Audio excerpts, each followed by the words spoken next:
Morning mga mare. Papakulo pa tayo ang ating ano po to, pitso. Bala ko po magpapastel po ako today. Nakasawa yung paulit-ulit na ulam po, kaya magsusumo po natin first time ko po magagawa ng pastel. Sana maganda yung pagkalabasan. Nakuloan ko lang muna to sa paminta at saka asin. Wala nilagyan ng mga sibuyas, ano lang to, budget, lang po to mga mare. Okay, family. Habang lagi tayo magpakulo ng ating tingin-tingin muna sa ating paligid. Yan po mga mare.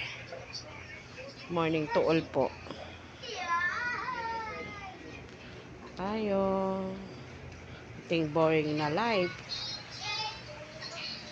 Araw gawain mga mare.